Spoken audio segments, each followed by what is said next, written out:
नमस्कार दोस्तों, कैसे हैं आप सभी। उम्मीद करते हैं आप लोग सभी लोग अच्छे तरीके से होंगे। दोस्तों इस वीडियो में हम आपको बताएंगे मैथ्स के दोस्तों 5 अति महत्वपूर्ण प्रश्न जो बार बार परीक्षाओं में पूछे जाते हैं। दोस्तों मैथ्स में कुछ सेट पैटर्न के प्रश्न होते हैं जो हमेशा एग्जाम में पूछे जाते हैं। उन सभी प्रश्नों को इस वीडियो में हम शामिल किए हैं और दोस्तों इन सभी प्रश्नों को सॉल्व करने के लिए इस वीडियो में हम आपको बहुत ही आसान तरीका भी आपको बताएंगे ताकि आपको मैथ के प्रश्नों को सॉल्व करने के लिए पेन उठाने की जरूरत ना पड़े। दोस्तों ये सारे प्रश्न आपके आगामी सभी परीक्षाओं के लिए बहुत ही महत्वपूर्ण है, इसलिए दोस्तों आप सभी प्रश्नों को ध्यान से देखिएगा और नोट जरूर करिएगा। तो आइए दोस्तों देखते हैं पहला प्रश्न। देखिएगा दोस्तों पहला प्रश्न मोस्ट इंपॉर्टेंट है। इस टाइप के प्रश्न हमेशा एग्जाम में पूछे जाते हैं। ऐसे प्रश्नों को सॉल्व करने के लिए आपको पेन उठाने की बिल्कुल भी जरूरत नहीं है, आसान तरीका बता रहा हूं। पहले एक बार क्या करिए, प्रश्न को आप दोस्तों ध्यान से देखिएगा।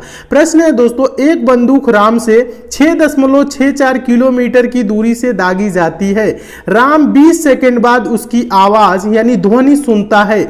उस ध्वनि की गति क्या है? गति मतलब उस ध्वनि की चाल पूछ रहा है। देखिए तो आपको ज्यादा कुछ नहीं करना है दोस्तों। चाल बराबर क्या होता है? दूरी बटा समय। दूरी क्या है दोस्तों? 6.64 किलोमीटर और समय क्या है दोस्तों? 20 सेकंड है। तो किलोमीटर है ना, तो इसको आप मीटर में बदल लीजिए। तो मीटर में बदलने के लिए क्या करेंगे? ये 6.64 है ना, गुने क्या करेंगे दोस्तों? 1000। ठीक है, 1000 से गुना करेंगे तो क्या हो जाएगा? ये मीटर में बदल जाएगा। तो मीटर में बदलेगा तो क्या होगा दोस्तों?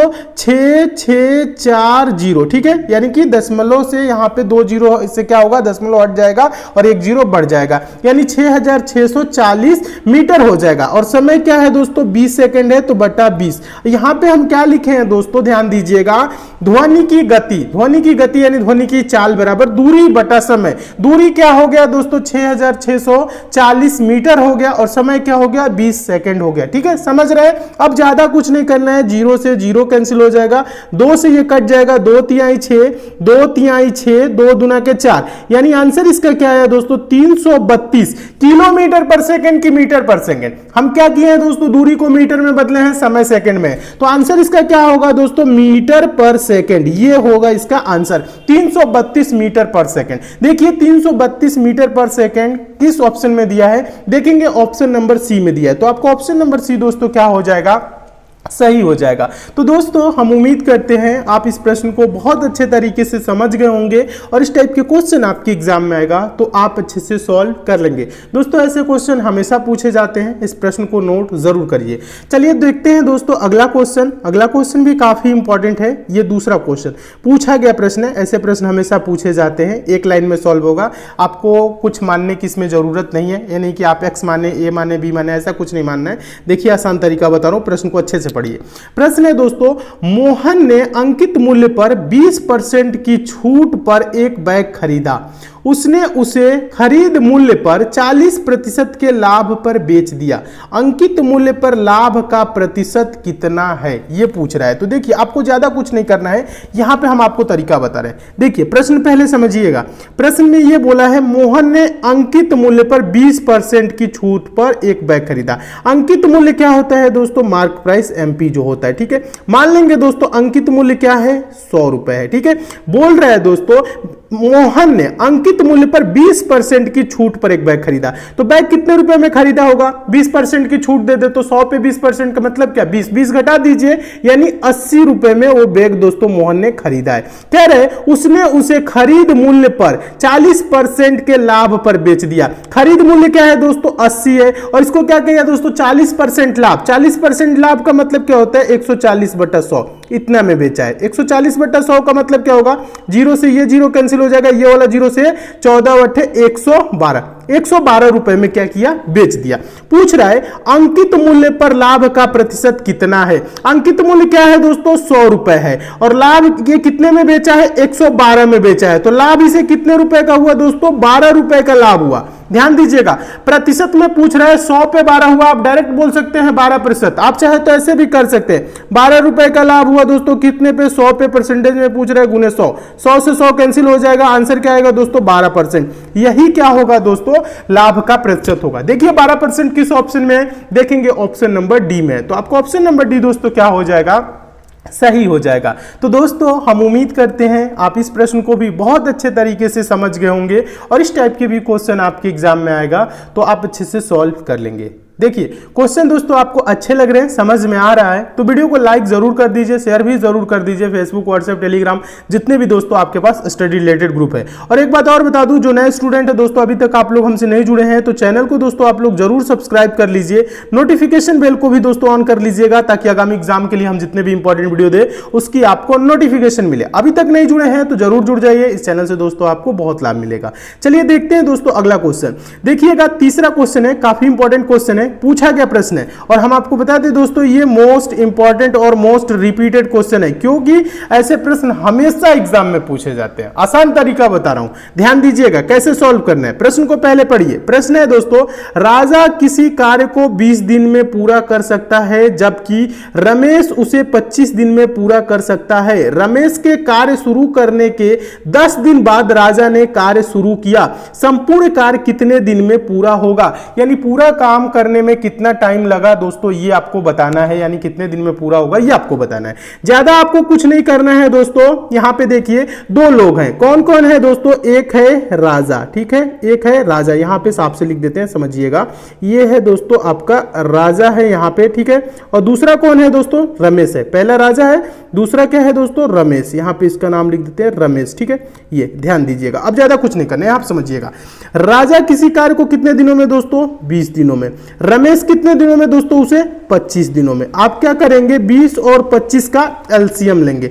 20 और 25 का एलसीएम क्या होगा दोस्तों? 100, ठीक है। 20 और 25 का एलसीएम 100 मान लेंगे। 100 यूनिट कार्य है, राजा 20 दिन में कर रहे हैं तो एक दिन में कितना यूनिट कार्य करेगा? 100 को 20 से भाग करेंगे, 20 25 100। राजा एक दिन में 5 यूनिट काम करेगा।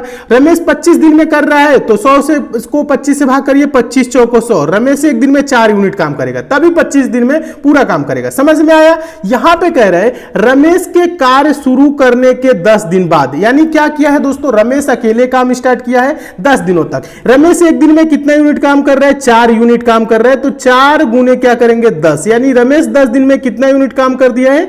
40 यूनिट काम कर दिया है। अब कितना यूनिट काम बचा है दोस्तों? टोटल काम क्या है? 100 यूनिट है, 100 में से 40 कम कर लेंगे तो बचा है यूनिट 60।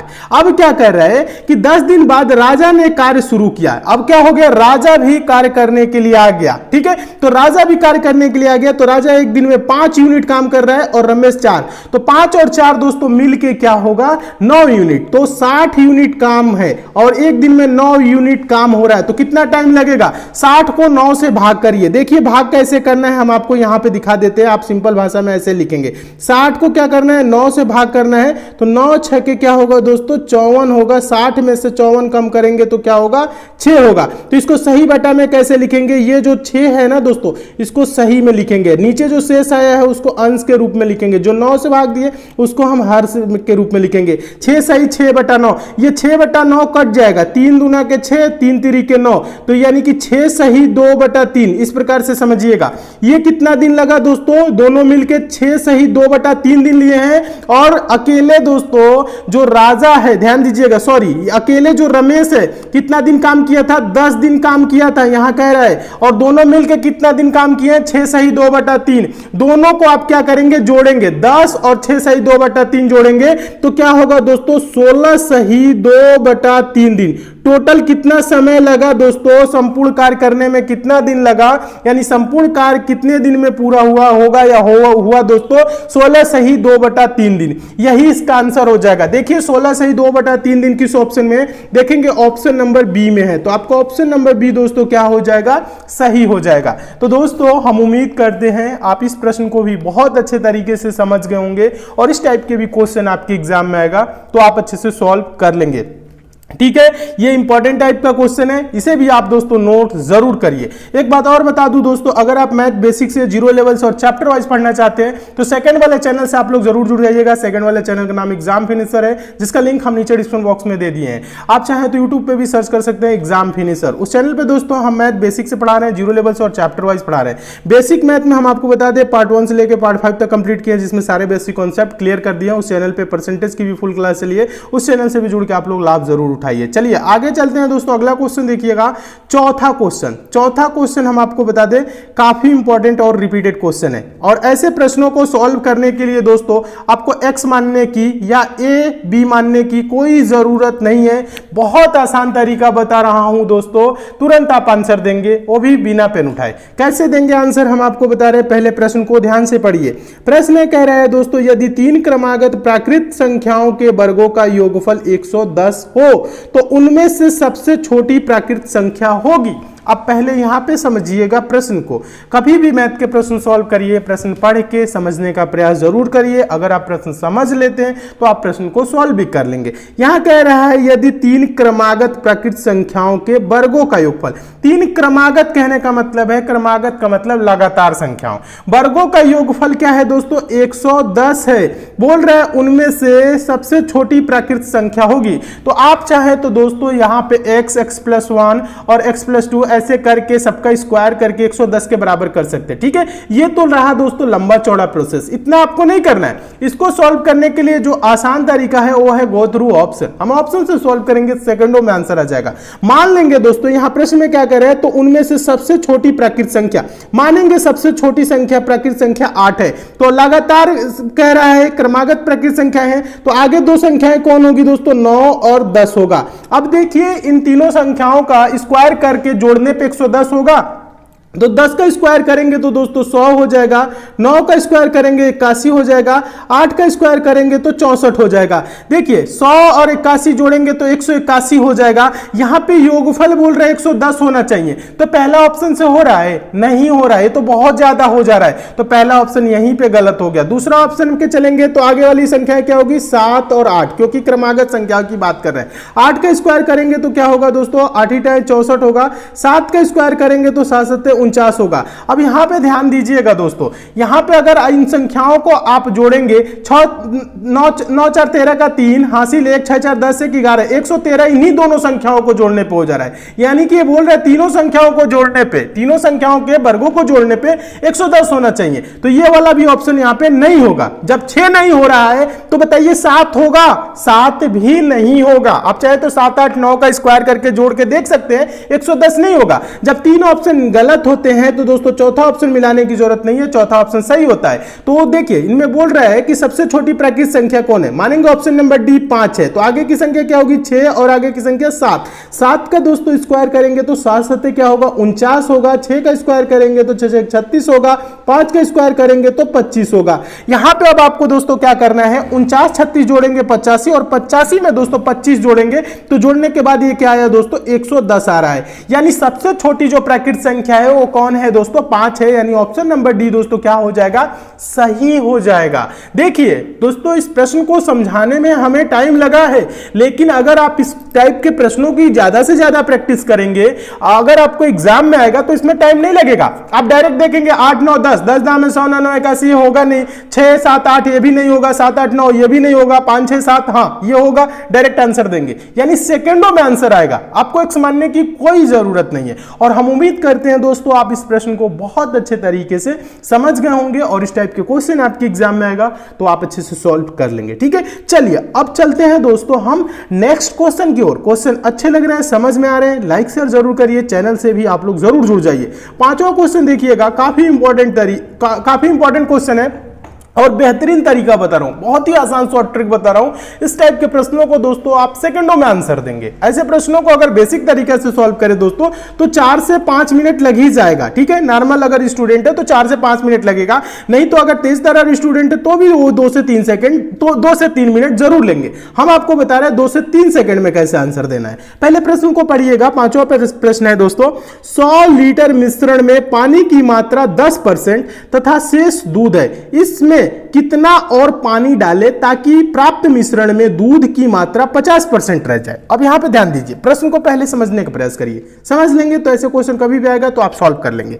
यहां कह रहा है 100 लीटर का मिश्रण है, पानी की मात्रा क्या है 10%, शेष क्या है दूध है, इसमें मिलाने की बात क्या कह रहा है कितना पानी डाले, पानी मिलाने की बात कर रहा है। ध्यान दीजिएगा, ताकि प्राप्त मिश्रण में दूध की मात्रा 50% हो जाए तो पानी की मात्रा कितनी होगी दोस्तों, वाटर की मात्रा भी क्या होगी 50% होगी। यहां हम इसलिए वाटर लिख रहे हैं है, सब जगह आपको क्या रखना है, पानी ही रखना है, क्योंकि 10% यहां पे कह रहा है पानी है। कितना पानी मिलाए कि पानी की मात्रा 50 हो जाए। यहां कह रहा है दूध की मात्रा 50% हट जाए, तो पानी की मात्रा क्या होगी, 50% होगी। अब आपको ज्यादा कुछ नहीं करना है, ध्यान दीजिएगा। टोटल मिश्रण कितने लीटर का है, 100 लीटर का है। इसमें दोस्तों क्या है, ध्यान दीजिएगा, पानी कितना है, 10% है। ध्यान दीजिए 10% है। बोल रहा है कि इसमें कितना पानी मिला दे कि पानी की मात्रा 50% हो जाए। बहुत से स्टूडेंट सोच रहे होंगे कि यहां तो सर दूध का मात्रा लिखा है, नहीं, यहां पे भी हम कर लिए हैं पानी। ध्यान दीजिएगा, जो मिलाने की बात करेगा उसी को हम कर लेंगे, ठीक है। यहां पे अगर बोलता दूध की मात्रा 40% हो जाए तो हम पानी की मात्रा क्या रखते दोस्तों, 60%, समझिएगा इस प्रकार से। लेकिन यहां 50 बोला है तो वाटर की मात्रा भी क्या होगी, 50 होगी। अब यहां पे आपको ज्यादा कुछ नहीं करना है। टोटल मिश्रण कितने लीटर का है दोस्तों, 100 लीटर का। 10 से क्या करना है, 50 करना है, यानी कितने की वृद्धि करना है, 40 की। तो 100 गुने 40 बटा, अब 100 माइनस क्या करेंगे दोस्तों, यहां पे ध्यान दीजिएगा, मिलाई मिश्रण में पानी की नई मात्रा, यानी 50% हो जाए तो 50 को आपको घटा देना है। 100 से 50 घटाएंगे तो क्या होगा दोस्तों, ये नीचे वाला जो 50 लिखे ना, इसे 100 में से घटा दीजिए 50, बस इसी को घटा लीजिए, मिलाई जाने वाली पानी की मात्रा आ जाएगी। 50 दुना के 100 और 2 गुने 40 करेंगे तो दोस्तों क्या होगा, 80 लीटर। यही क्या होगा दोस्तों, 80 लीटर आपका आंसर हो जाएगा। यानी कि जो पानी की मिलाई जाने वाली मात्रा है वो कितना लीटर है, 80 लीटर। 80 लीटर मिला देंगे तो मिश्रण में दूध की मात्रा 50% हो जाएगा और पानी की मात्रा भी क्या हो जाएगा, 50% हो जाएगा। यानी ऑप्शन नंबर डी क्या हो जाएगा दोस्तों, सही हो जाएगा। तो दोस्तों हम उम्मीद करते हैं आप इस प्रश्न को बहुत अच्छे तरीके से समझ गए होंगे और इस टाइप के क्वेश्चन आपके एग्जाम में आएगा तो आप अच्छे से सॉल्व कर लेंगे। ये शॉर्ट ट्रिक है, इसे अच्छे तरीके से समझिएगा। नहीं समझ में आया होगा तो नीचे कमेंट करके भी बता दीजिएगा, इस टाइप के क्वेश्चन हम और आपको करा देंगे। और आप लोगों को बता दें, सेकंड वाले चैनल एग्जाम फिनिशर पे इस टाइप के ज्यादा से ज्यादा क्वेश्चन की प्रैक्टिस भी कराए हैं, ज्यादा से ज्यादा क्वेश्चन कराए हैं, तो उस चैनल से आप लोग जुड़ के जरूर देख लीजिएगा, नहीं समझ में आ रहा है तो। और हम उम्मीद करते हैं आप लोग अच्छे तरीके से समझ भी गए होंगे। क्वेश्चन समझ में आया है तो वीडियो को लाइक शेयर जरूर करिए।